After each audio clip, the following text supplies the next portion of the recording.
Hello and welcome to Citizens Forum. This is being filmed on Wednesday, October the 9th. I want to start off with one of my new mantras, which is world peace through disc golf. Disc golf is something that can and should be supported. So the first part of Citizens Forum is always the Walter and Jack show, and we're going to start off by talking a little bit about the great future that's being built for us, which is liquefied natural gas. Now, we're being told this is our savior, this is going to build the economy, this is going to create jobs, and this is going to pay off all of our debts, none of which I believe. Although, of course, if you're spending money, you are going to create jobs. But what is unbelievable is that our Premier, Christy Clark, and the corporate media pretends that there's no downside to this. The issue of the fact that fracking is poisonous, massively poisonous. It's the worst thing we could possibly do, and that's how they're going to get all the natural gas from fracking. It's already happening. They want to expand it. They want to turn parts of British Columbia, especially I think the northeast corner, that's where most of it is, but it's everywhere. They want to poison it in order to build a natural gas industry for 10 or 20 years, which may or may not make us some money and create some jobs. It's insane. But why does our leadership, keep taking us? Well, do you think Christy Clark has any choice? I don't think she has any at all. I think people that are calling the shots pretty well given her marching orders, and she's been going around, going off on junkets to get investment in liquefied natural gas. What's interesting is in California and Australia, they're having pretty well the same experience with they've developed liquefied natural gas. Very hard to find markets that would make it viable, and they also created a dichotomy in their politics that has been caused by this resource extraction sort of economy, like the oil sands and the natural gas extraction, where you have the interests of the country folk, the people out in the interior of BC and such, is much different than the people in the city.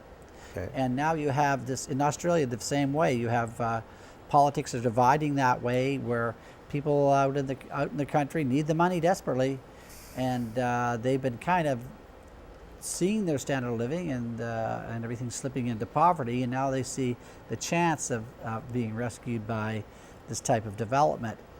So, I think that's not by accident. I think that's something that's been created by the corporations, and to their advantage, by the way. If you look at the last provincial election and how it panned out, basically the urban people that lived in the Lower Mainland, Vancouver Island, went heavily towards the NDP, and in the less populated constituencies that didn't have to have as many votes to elect MLAs, they almost all went Liberal in this case.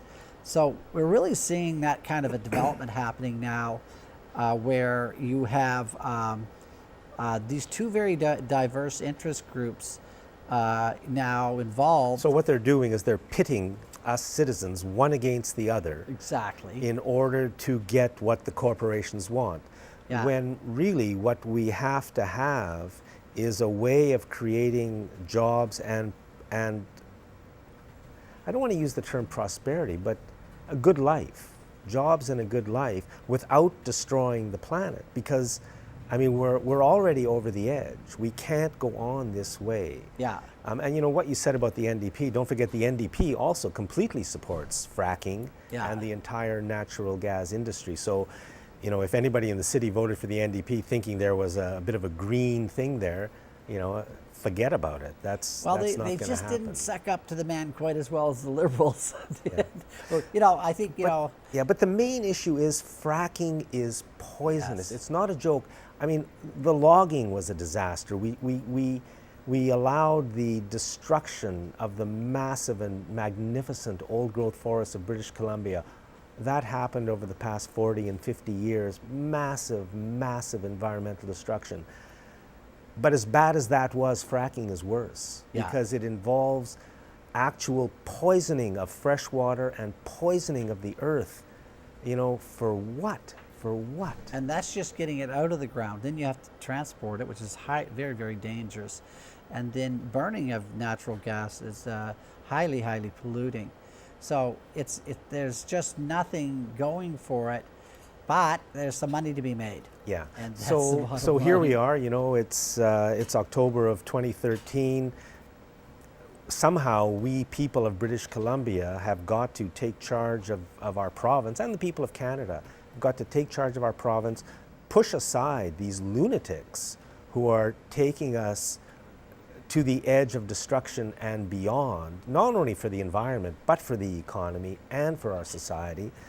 And we have got to regain control of our province and our country and start to run things, if we can, a lot better, because we are truly on the road to some very, very, very bad places. Well, you know, the thing too, Jack, is that you've got Australia almost mirroring Canada and British Columbia in their development. We're in direct competition with Australia. Australia's, you know, winding back on their program in some places because they just can't seem to make any money off of it. Now you put Canada into the mix, and it's going to drive those costs down even more. We're getting all excited about selling liquefied natural gas to China. Well, right next door to China is Russia, this old Soviet Union, that has tons of liquefied natural gas and could easily run a pipeline across Asia and into China if they chose to do so, and it would totally eliminate any competition that we could give them, because we have to actually, you know, put it in a ship and ship it across. So there's a lot of expenses there. So the future's bleak on the financial picture also. So the only way we can get this natural gas out into the environment to destroy it is we have to pretty well give it away. So we're not really getting anything out of it except for a few jobs. And massive destruction. That's right. Massive. Which, you know, we just can't do it. You wanted to talk a little bit about something at City Hall. City Councillor, Victoria City Councillor Ben Izzet got his hands on some a paper, a document. Well, I wish I knew. I just mentioned that to you before the show, and I wish I've looked at it more carefully. But, you know, a city manager, you know, appeared to be withholding information. Isn't that a big surprise? About costs of the new bridge, and the idea that they were saying there's no extra costs over. Oh, that's a completely different thing. Is that another issue? Yeah, that's a different issue. Also correct. But what happened was, I can't remember what the issue was. I think it had something to do with city infrastructure. Yeah. And Ben wanted to get some information, and basically he was given a document. It was a consultant's report that was heavily blacked out by the city staff. And, you know, you have to start to wonder what the hell is going on at City Hall when the staff dares to give the councillors information in which they black out the stuff they don't want our elected councillors to see. I mean, I've largely given up on our City Hall on so many issues, but still, what's going on there when, you know, who's working for who? Who's working for who, and who? I mean, obviously, the city council should be our representatives, and the bureaucracy should be. I remember 20 years ago, City Councillor Bob Friedland.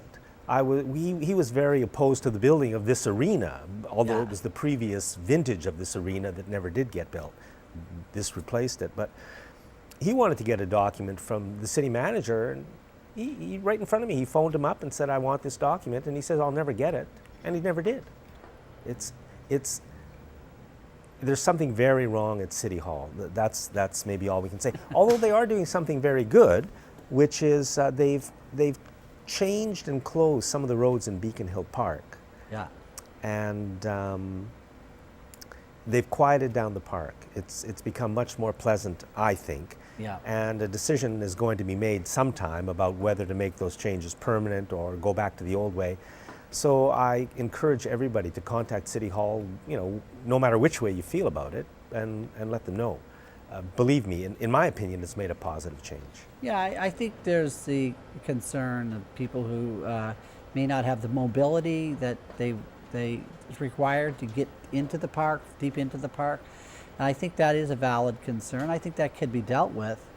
But the quietness in the park is so important for all the animals and everything inside the park. And the people. There's nowhere you can get away from the noise. Yeah, the hustle and bustle nice, of automobiles and the exhaust and all that. So no, I think it's important to do that. There was a letter to the editor today in the TC, I think it was in the TC, about leaf blowers.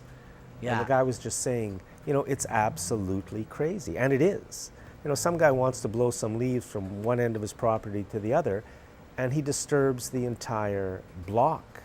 And this guy was saying they're a bit in the country, so it's quieter. He was, half a kilometer away going uphill. You could still hear it. I don't have a leaf blower, but I have a power washer. And last weekend I wanted to, power wash off my decks and stuff like that. But instead I took the push broom. Yeah. And I went out and swept the decks off, and it was really all right. As a matter of fact, it didn't take much longer, and it certainly was a lot more peaceful to do it that way. Exactly. Exactly. It's and you have to wonder. I don't ever remember being asked about the allowance of all of this noise into our neighborhoods, because it started with the power lawnmower. Yeah. I mean, were we ever asked? No, they just came in, and it's gotten worse and worse and worse. And really, if you live in suburbia, you can never get away from it. Well, they're also dirty little engines that spew out a lot of pollution. There's very little environmental controls on them. And add them all up, I mean, there's a lot of lawnmowers and a lot of those leaf blowers and stuff on, and it does add to the pollution of the environment. And in California, I think it's all been banned. Yeah. Yeah.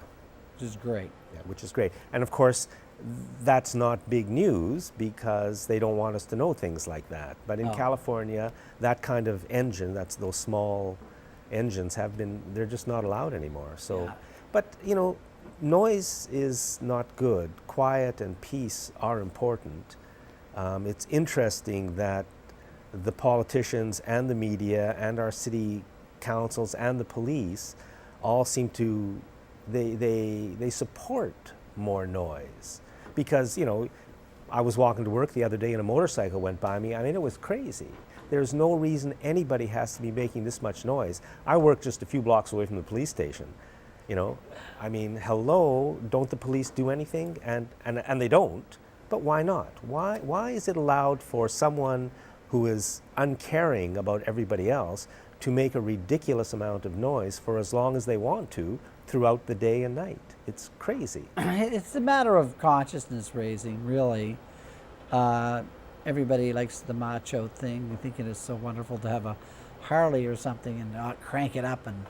But really, it's.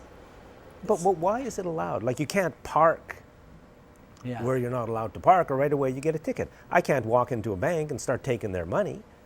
Yeah. Right? But it's like public space is just devalued. Yeah. And peace and quiet are certainly devalued.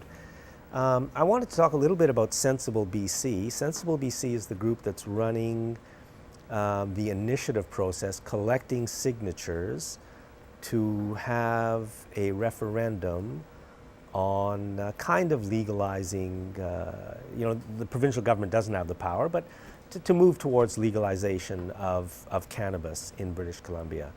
It's getting zero coverage in the media right now, which is unfortunate, except for something negative today in the Victoria News. But I think it's important. What do you think? Well, sure. I mean, Initially I thought, no, that's not a way to go. I'd like to see all drugs decriminalized, including heroin and all the awful street drugs that I don't know half the names of. I don't think this is a criminal justice issue. I think this is a public health issue, addiction issues, societal issues in general, and our values and everything. But I don't think it warrants a criminal record. And also, the sometimes you see some very sad events where drug overdoses and things like that occur. And I think a lot of the people that are abusing drugs have low self-esteem, and there's a lot of shame in using the drug. And it's almost like a self-perpetuating cycle. Well, definitely most people feel that cannabis at least should be legalized or decriminalized, and yet it doesn't happen. It's ridiculous that Dana Larson, who's the guy behind all of this, has to go to all of this trouble and expense and work, and many, many hundreds and thousands of people are involved in order to get our government to do what they should do, because this is what people want. Well, why is cannabis illegal and fracking is not only legal, but it's supported by the power structure? The government can't poison us fast enough. Well, think about it though, Jack. Like right now, like the federal government, the Harper government, is now licensing large corporations to grow cannabis for consumption and such. But you look at it, it's like moving towards a big tobacco model, where really I think it's totally wrong-headed. I don't think the only reason why they're going there is because they can control it. They can make money on it. They can tax it, and it basically some people can get. And a lot of investors and a lot of corporations are going to make a lot of money, because this is a huge industry. If there was, if you really could measure harm, and you thought, okay, there's an overuse of marijuana in our society, and you can really measure some problems. Then I could say, okay, maybe we should get into more regulations. British did that. The British did a major study under a very well-regarded either doctor or I don't remember who. And they found that, they looked at exactly what you just said. They found that cannabis in every way was less negative harmful than tobacco and alcohol. So, so support, if you can, sensible BC. I know a lot of people are nervous about putting their name down there, but it's something that should happen. I just want to say something more about fracking. Again, why is fracking legal and cannabis is illegal? But fracking is bullying, because these companies are going into, I've seen pictures in the States where they're fracking right next to a school, poisoning the kids. Mm-hmm. It's bullying, and that's why, when you get down to high school kids being bullied to death, or all of us in some ways being bullied, it never stops. Because the people who run the country, if it's allowed to be stopped at the bottom, then it'll move up and it'll stop the fracking at the top. It'll stop the corporations doing so many negative things to us. That's why fracking or bullying is supported by the people at the top. They are bullies. Yeah, and you can sink a well pretty well anywhere you want with the rules that they are. People rights are run over by these large companies when they go into exploration and everything. And when that happens, there's an erosion of rights, citizens' rights, human rights, property rights. There's an erosion of a sense of each individual having something at stake. We're just sort of being shoved aside. Yep. And I think what happens is that you just end up just inching ever so more closely towards a undemocratic society, more undemocratic, and really towards more of a fascist society, where the authorities call the shots. It's for the better good, because they seem to know better. It's always seemed to be favoring large corporate interests and the rich, and our rights and freedoms are being eroded. So it's not a good trend. I'll just, there's only a couple of minutes left. I want to say something about the media. I just want to compare the CETA, which is the Canada-European Union Comprehensive Economic and Trade Agreement, a massive change to Canada if they do it. They've been negotiating it for years. They're on the verge of signing it. It's called the CETA. If you Google it, you'll find information. But just to compare the coverage that is given, which is virtually zero, to the coverage given to the NHL, which is never-ending, 24/7, every detail. But has CBC or CTV ever taken a 2-hour block of time and told Canadians about the CETA? No, they haven't, and they won't, because the media is totally corrupt. It's unfortunate. And also, it's a movement towards circumnavigating around national regulations and laws and things that we've spent decades and decades building and to protect our environment and protect our rights. These agreements are all about taking those rights away from us, removing the chances for us to control what happens in our local communities. We're just losing more and more of that control to larger interests. In a lot of cases, they're to corporate interests. Yeah. So again, it's this: we are Canada is no longer a democracy. We are sort of on the verge of an undemocratic state or a fascist state, which just means a nation where the corporations rule, because that's where we are. We can ask the question, is Barack Obama a terrorist? Just to finish off with. I mean, I think given all the evidence, you'd have to say, yes, he is. Yes, he is. Well, the United States can be, the whole U.S. foreign policy and what they've done all around the world, I mean, it's really state-sanctioned terrorism. Yeah. It's, state-sanctioned atrocities in Latin America and Central America in the last 30, 50 years. It's pretty plain that is a terrorist activity in the name of control, in the name of profits. Corporate power, yeah.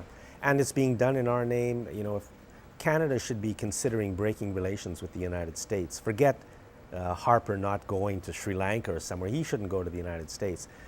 Walter, we're done. Always a pleasure, Jack. Thanks for watching this segment of Citizens Forum.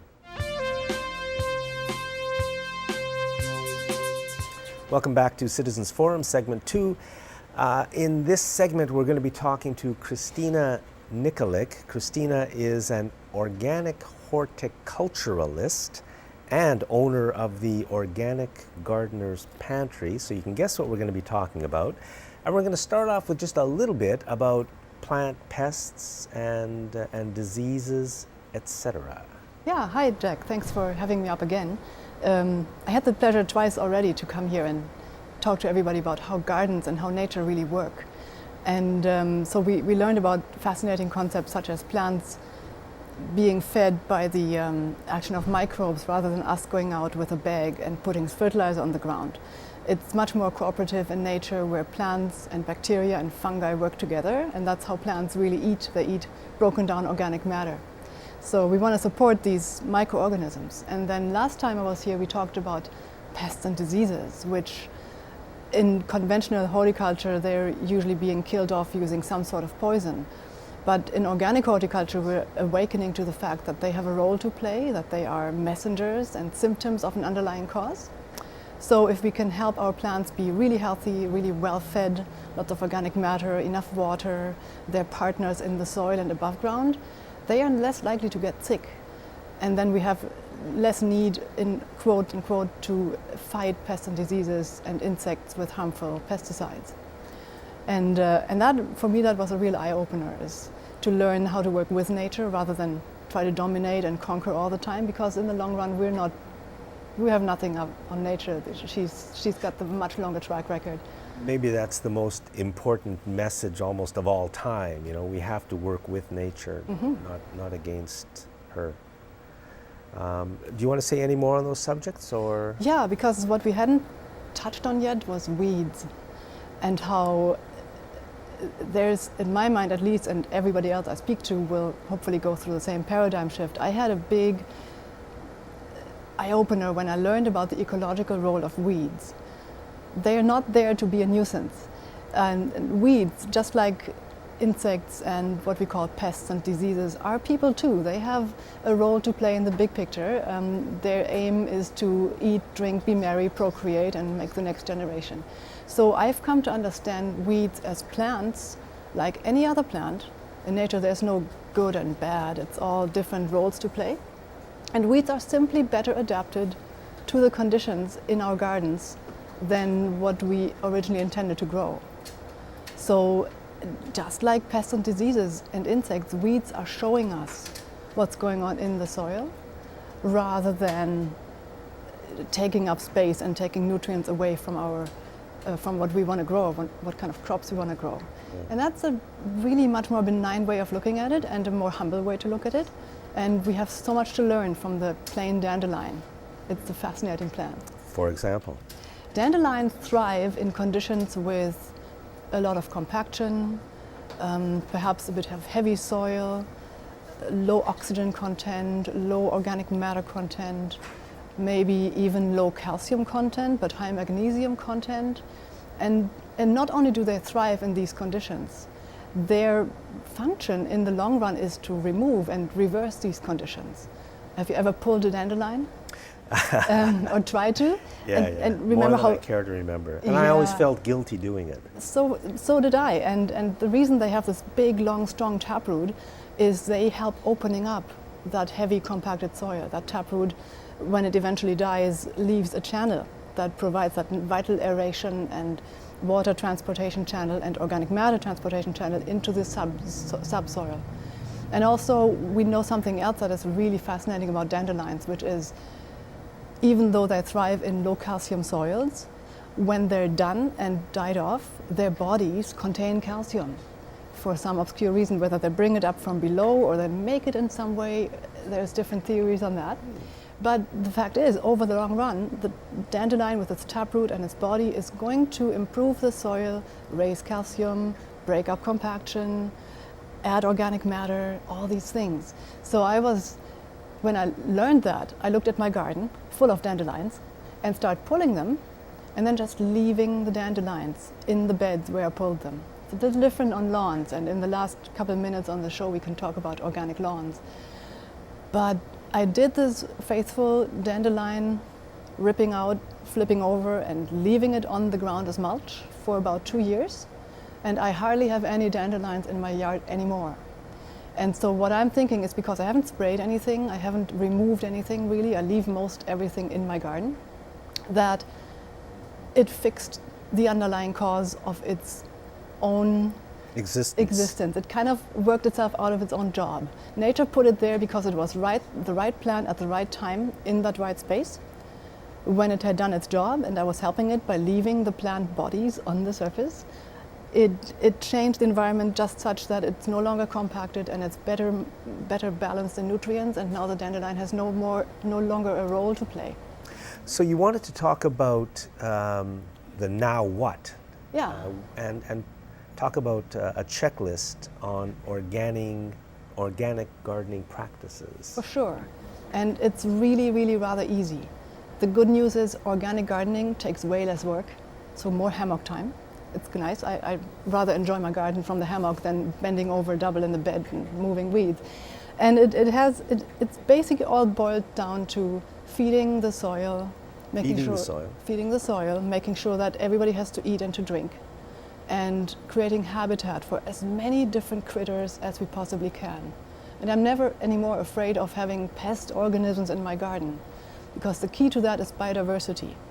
For every critter there's another 10 critters that want to eat it.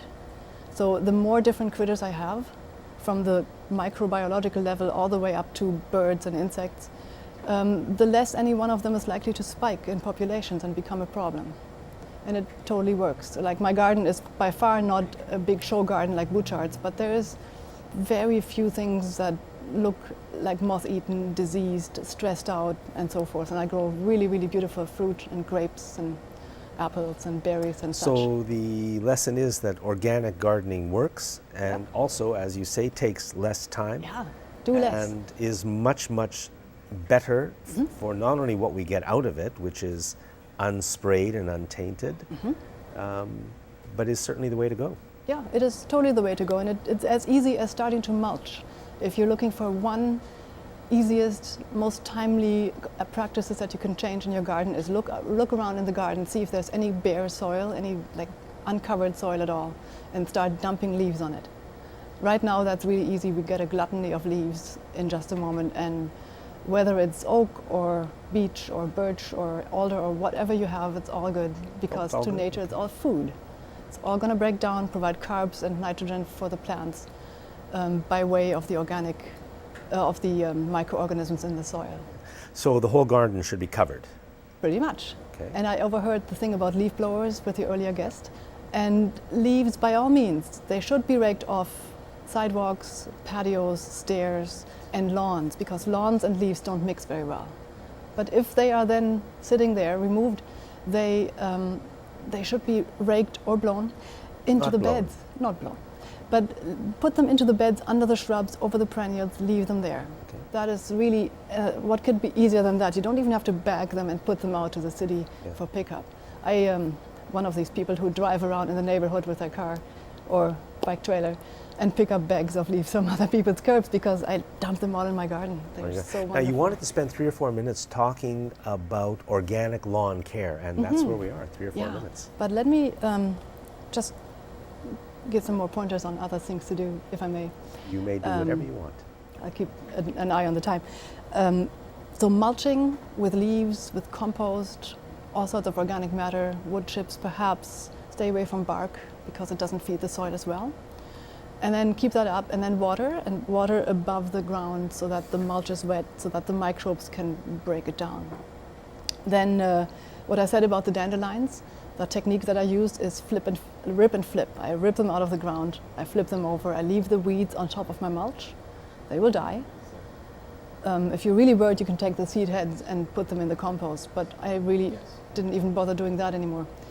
And they will contribute to that biological and nutritional balance in the soil. And then the other really, really smart way to garden easy and fast is what I call chop and drop, which means when you deadhead your perennials and cutting them down for the winter, you use your shears and you cut it all to pieces and you leave it right where they drop, in the beds, providing mulch, and completing that cycle of life, because the nutrients that break down will become part of the soil and will be taken up by the plant the next year. Doesn't everybody do that? Most people don't yet, because they like a tidy yard. Oh. And the one thing Nature isn't tidy. Nature isn't tidy. It's perfect. Nature is perfect, all right. Not always what we want to see, but it's time for us to look at nature differently and recognize that innate wisdom. Like if you go to the forest, leaf blows in the forest, right? And all those needles and branches that fall become part of the litter layer. And so we don't want to remove that litter, even though it's very counterintuitive, but it's changing. And then if you also plant plants in communities, ground covers, perennials, shrubs and trees over top, you're supporting more of that same stable system. There's a reason that a lot of indigenous folks planted 3 or 4 crops together in the same field when they had agriculture, because they support each other. 2 species are more than 1, 10 are more than 2, and so forth. Better than that. And so in the end, that, and stop the digging, stop the cleanup, prune as little as you can. Stop the digging, what does that mean? Oh, there's lots of evidence that whenever we dig the soil, we start disrupting that soil food web in the ground. The bacteria on the bottom don't want to be at the top. The fungi at the top don't want to go downtown in the underground where there's less oxygen. So the less tillage, the better. And if you have compacted soils, you will find that over time with mulching, they will become less and less compacted. So even compacted soils you don't really want to dig? Maybe once? Maybe once, to incorporate lots of organic matter. But after that, if you then keep it up, you should have a lot better tillage. You should be able to stick your hand in without having to dig. Just by mulching and doing everything else. Yeah, now I know you wanted goes to for talk beds. about organic lawn care. Yes, yes, the lawns, because we still have lawns, and some purists say we shouldn't have lawns at all. But I think lawns are really important because they're good oxygen producers. You can do yoga on them. You can hang out with a lawn chair. So, but if there is lawns, there's a bunch of steps you can do that will keep it healthy on its own and rather weed free. Because if you look at grasses, ecologically speaking, they're really competitive, and grasses can outcompete most any other plant and just invade their space and grow there when it's healthy, when it has what it needs. So our job as gardeners is not to fight whoever is growing in the lawn that we don't want there, but to make the grass as happy as it can so it can outcompete the weeds. And that's a bunch of easy steps. You want to mow as high as you can get away with. High meaning about 3 inches, because the longer the grass is, the better energy producing capacities it has and the better the root zone is below. It's really helpful too to have really sharp mower equipment, because if you have a dull blade, it injures the grass a lot and a lot of stuff evaporates and it gets stressed out. Don't want that. We also want to leave the clippings. And more people are doing that because they realize the time saving of not having to rake the clippings. If you mow frequently enough, you only take a bit of the blade off every single time, and there's not a big, glut of clippings on the lawn that you even have to rake.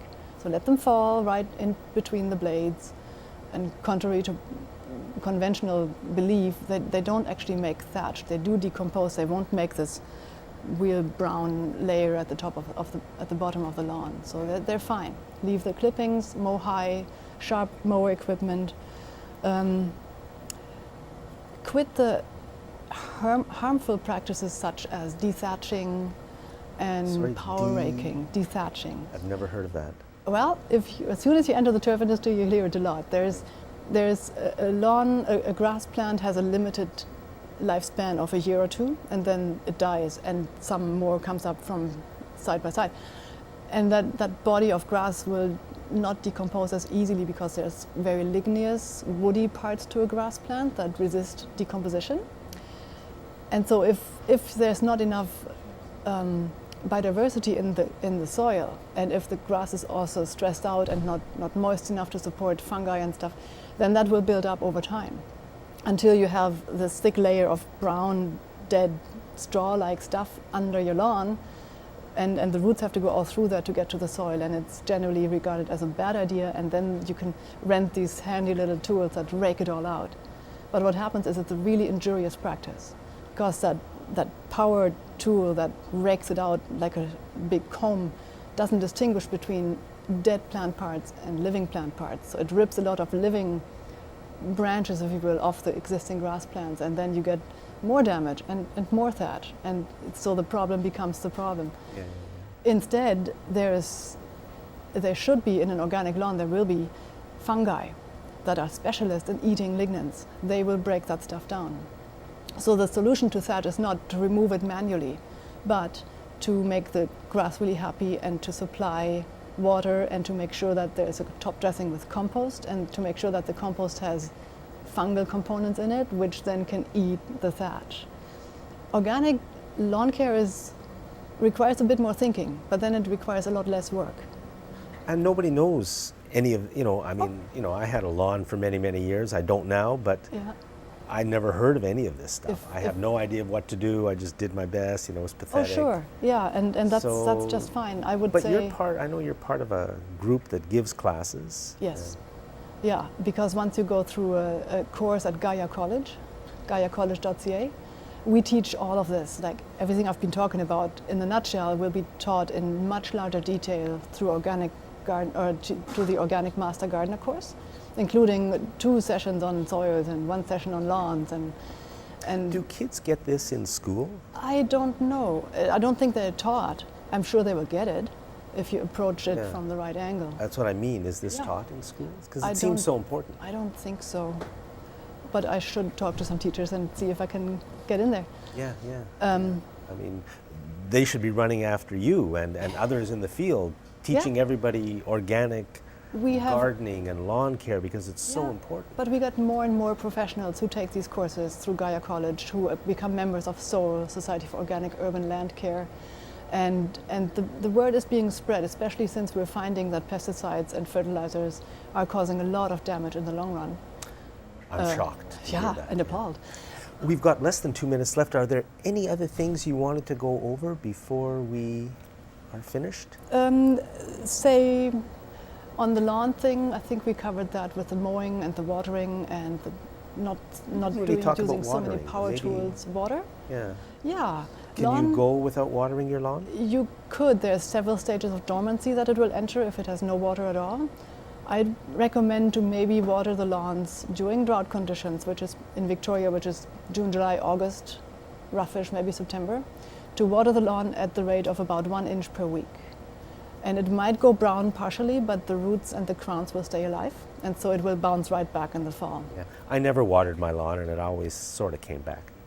There's different voices. Some say that water shouldn't be squandered on lawns.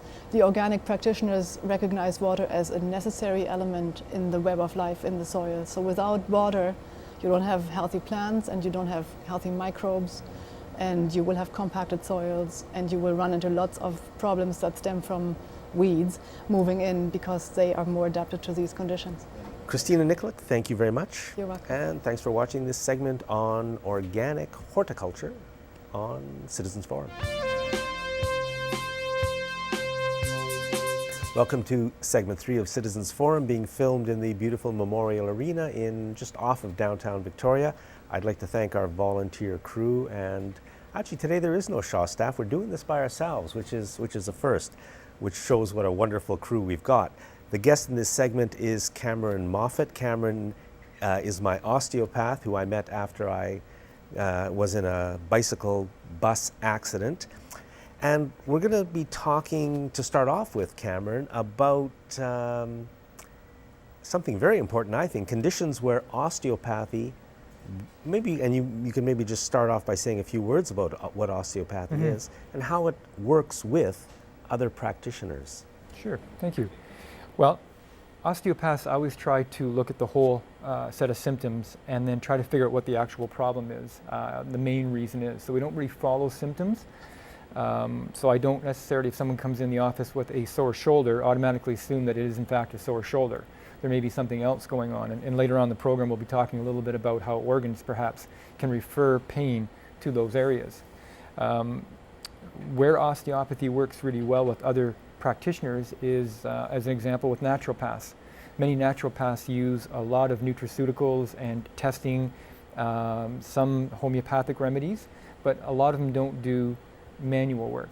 And that's basically what an osteopath does, is manually working on the body. So if someone's having some problems with their digestive system, a naturopath or even a TCM practitioner, traditional Chinese medicine practitioner, they can use their various herbal remedies, homeopathic remedies, to bring about a change in the system. And an osteopath can actually manually go onto the digestive system and through manipulation increase blood flow, reposition the stomach or the duodenum or the small intestines. They can actually be repositioned. And so those are very complementary, the two modalities. They work very well together. Now that sounds like some fairly serious business, repositioning the stomach or repositioning the small intestine. But I guess you do that when, for some reason, those things are out of position. Sure. So surgery is a great way to lose the integrity of your internal system. Once they've cut into you, then everything drops or moves or shifts. Like any kind of traumatic accident, getting hit by a bus, can in fact shift the organs around. And if it's left like that, the fascial system, which is all the connective tissue holding us together, it will compensate and then stay in that dysfunctional pattern. And at first it may not feel a problem, but give it a period of time, weeks, months, maybe even a couple of years, then things internally start to dysfunction. So in the absence of any trauma though, things like an infection, a really emotionally stressful time. There are 5 valves in the digestive system that regulate the flow of the food and the fecal matter. Those valves open and close, as you would expect, but 2 of them, the very top one and the very bottom one, are affected the most by emotions. So if someone's subjected to a lot of stress, particularly the kind of stress where they start to question their own place in society or in the family structure or at work, they're not quite sure where they fit in anymore, that really affects the one valve at the bottom called the ileocecal valve. And when that one goes out, starts to dysfunction, the symptoms will be backache, that's quite common, constipation. For men there can be prostrate issues. For women there can be either fertility or dysmenorrhea, so a painful menses. Those can all come about by that one little valve dysfunctioning.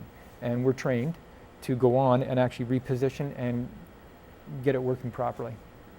So I've never heard of anything like that. It's remarkable. It's remarkable in how, well, it's not easy to do, but once it works properly, and it's not that hard to get it working properly again, the person with chronic constipation no longer needs laxatives, no longer has heartburn, no longer has that ongoing lower backache.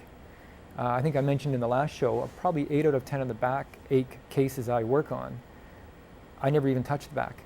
I work through the digestive system to get it moving properly, and then the back just starts to feel fine. I'll just mention that you moved here from Ontario, and osteopathy is, I think you said, quite common in Ontario. Mm-hmm. Here in BC, it's almost unknown. Right. It's getting more known, though. Yeah, good, good, good. Slowly. Do you want to just mention anything about the way you work with other practitioners, or shall we move on? Well, the last thing I'd like to say about that is what I'm finding here in Victoria is the practitioners that are willing to work with me have been phenomenal. I've been able to build up a referral base of people that I've met and been treated by that have been really high quality. So I'm working now with a number of, and I think I know you know one of them, the TCM practitioners. I've met a number of naturopaths who are very good at what they do, and I've met some good massage therapists and also some counselors, clinical counselors. And once that team approach comes in, I'm really impressed at how much better, how much more smoothly the person heals along. It's quite a dynamic way to do healthcare. So when people come into you, and let's say either by yourself or with other practitioners, are you able to cure, let's say, some long-term problems that people have with digestion, pain, any of those issues, diarrhea? That's the goal. Yeah. That's what we try to do. Now, the person has to be an active participant in that process. The more involved they are, so the more that they're willing to change their lifestyle in some capacity. Whatever's brought them to that point may have to be changed. The more they're willing to start to incorporate in their lifestyle, perhaps some of the home care things that I give. So I do Tai Chi and Qigong in my own personal life, and I bring that into my practice. I know some of the naturopaths I work with, they bring some things into their home care. If those are done, and done regularly, then there's some phenomenal changes. You wanted to talk a bit about what you called referral patterns of the organs. Mm-hmm. And when you told me that, I didn't know what it meant, but you explained it to me, so you might as well explain it to everybody else. Okay. All the organs in our body are constantly speaking to the brain, but we're not wired very well inside. We have a lot of sensory on the end of our fingers. You know exactly when the finger's touching something. But when your gallbladder starts to become mildly pathological, not functioning very well, we're not conscious of it. However, the gallbladder is still speaking to the body, and all these organs refer sensation to the outside of the body. So if someone comes into my office and they've not had any trauma, there's been no obvious fall off of a ladder, get hit by a car, anything of that nature, and they've got this ongoing chronic pain somewhere, a lot of the times it's coming from either posture, so sitting at the computer chronically will give you a sore neck, but if that's not obvious, then I start looking at the organs. As an example, pain between the shoulder blades quite often is brought about by your esophagus being inflamed. If you've just had a meal and within a half an hour or so that meal's not sitting well in your body, you haven't really digested that meal very well, or it's caused a bit of heartburn, you'll feel at first a sensation between your shoulder blades. If it goes on in the next, say, hour or two and it's still mildly inflamed, you'll now start to get a headache as that tension between your shoulder blade cuts off blood flow back up the head. So that's one example. I mentioned earlier the gallbladder. And I see a lot of this actually, particularly with women.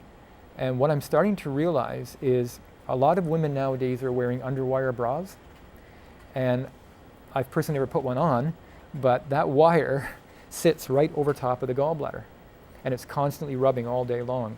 And when that gallbladder starts to get mildly irritated, you will feel it as a headache right up the side of your head and around the ear and into the eye. You'll get this nagging little headache, and it's coming from the gallbladder. Pancreas, I just had somebody in the office last week who had this, as they described it, a tight rope around their chest. They'd been to the hospital, they thought of possibly a heart attack or heart issues. They were tested out, there was no heart issues at all. It was their pancreas. And it wasn't so bad that the blood test was showing any dysfunction in the blood work, but the pancreas was not seated properly. Their stomach had dropped down so low, the pancreas sits around the stomach, or the stomach wraps around the pancreas. With the stomach dropping down out of alignment, it had pulled the pancreas down with it. Now that problem leads to pancreatic juices not getting down into the stomach, into the duodenum properly. It's like a garden hose. If you stretch a garden hose too long, it thins out. Well, as the pancreas was pulled, the tube was being stretched and therefore not delivering the right amount of juices. And then hence, the juices start backing up into the pancreas and you have mild pancreatitis. but it wasn't so bad that it was showing up in the blood work. But when I put my hands on it and started feeling, I could tell it wasn't in the right spot. And you can reposition it. So those are, Wow. and after 2 treatments, this person's rope tight feeling around their chest was gone. What had caused, or what could cause in general, that kind of thing to happen, for the stomach to actually move out of alignment and move another organ with it? The big one is overeating. I don't subscribe to this None myself. of that in this country. Yeah, there's a lot of that. I mean, when you speak to the monks, the Buddhist monks, they speak of only eating enough food that would fit into the palm of your hand at any one sitting. Now, I don't do that either. I eat much more than that at a given time, but chronically overeating will do it. You know, if there's one thing we do in this country, I think it's chronic overeating. I Mhm. mean, I sure do it. I have cut back, I would say I've cut back 15% of the calories I take in, especially from late night snacking, That's a big one. over the last couple of years, and it feels great.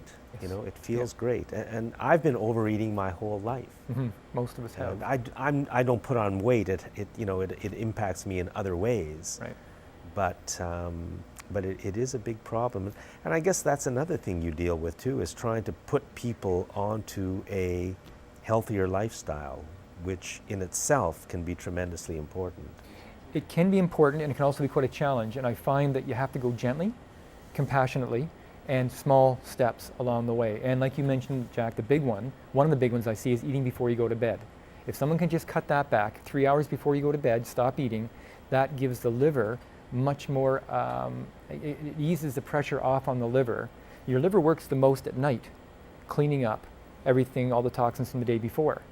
So if you go to bed at night with food in your stomach, right now you and I have gravity helping our lunch go down, and as we move, that's moving the food along. When you lay down at night on your back, you don't have the gravity and you don't have movement. So then the food stagnates. And when it stagnates in your digestive system, it actually literally starts to rot and ferment. And that produces all kinds of toxins that now your liver has to deal with on top of what it has to deal with from the day before. So you wake up in the morning feeling grumpy, headachy, kind of sluggish. Most people then get up in the morning, reach for coffee because they want to get going. How do you know my life? That further impacts the liver, and then next thing you know, you've got a liver problem. And that's common with most people. And that's another thing I ask people to do, is get up in the morning, have a large glass of water, and something that's fermented in that, like apple cider vinegar. A tablespoon or 2 of that in your water in the morning is a great way to hydrate and kind of gently flush the body out. Then a half an hour later, have your coffee or your breakfast or whatever you wish. It's a wonderful way to start the day. Oh, so you can still have the coffee, About a half an hour later. yeah, but you start off with just a glass of water with a little bit of apple cider vinegar or something like that. 2 tablespoons of apple cider vinegar or the juice of half a lemon. Okay, I'm going to start. You mentioned, last time you were on the show, you mentioned the topic of we live in a kind of coldish, dampish climate. And you said you got a few phone calls from people who... I did, yes. Yeah, so what was the reaction? Well, I think what are soon the as- impacts on our health from that? Yeah, well, I'll tell you what happened with the 3 people that called in. 2 of them came into the office, 1 called me. They all reported that once they realized that it was the dampness around here that seemed to be affecting them, and once they started warming their foods up, not temperature warm per se, but spice warm. So ginger, cardamom, cinnamon, all those different warming spices. Once again, ginger, cardamom, cinnamon are very warm. They're used a lot in Chinese medicine too. They are. I just came back from Albuquerque, New Mexico. I was down on a course, and I probably shouldn't be saying this on air. The Border Patrol guards might come after me, but I brought back 2 big bags of chipotle peppers. And I've been using them every day now in the morning with a little bit of scrambled eggs, and it's amazingly warming. So all these 3 people had reported to me once they'd warmed up their foods, spice-wise, sort of energy-wise, they were feeling a lot better. Once you balance the digestive system out, joint pain, muscle pain, what I'm going to call pseudo-rheumatoid arthritis, a lot of different problems start easing back and going away when your digestive system is doing its job properly. And because of Victoria being surrounded by 3 sides of cold water, then we have to take care of that. We have to be aware of that. I think last time you and I were talking about smoothies. Yeah. That's not a great way to start the day. Not here in Victoria in the winter. It's just too cold.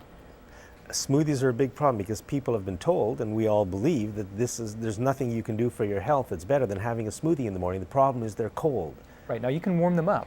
Okay. And you can actually add ginger to them. Right. You know, chop up ginger finely, throw it in blend it up. You could even throw a little bit of cayenne pepper. Not enough that you're really going to taste it, but it will warm up when you get down here. Honey is actually very warming as opposed to fruit sugars. Honey will warm up a little bit. You could even add a little bit of the apple cider vinegar into your smoothie and make sure that all the ingredients are room temperature, not frozen.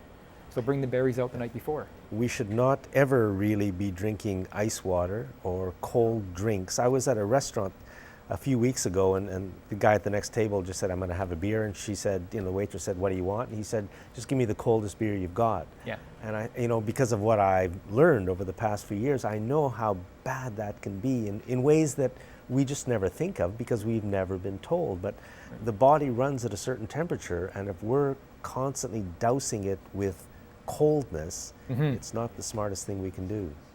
So that gentleman with the cold beer probably within the half hour either had a bit of a achy back or had tension in his shoulders and neck and didn't know why. And that would be from the cold, lowering the digestive fires and not digesting food properly. Okay. We've got less than 2 minutes left. Is there anything you'd like to finish up on?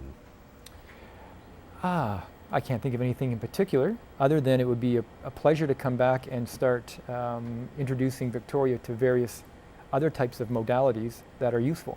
And by modalities, you mean other health fields? Yeah, other health For fields. example, what are some of them?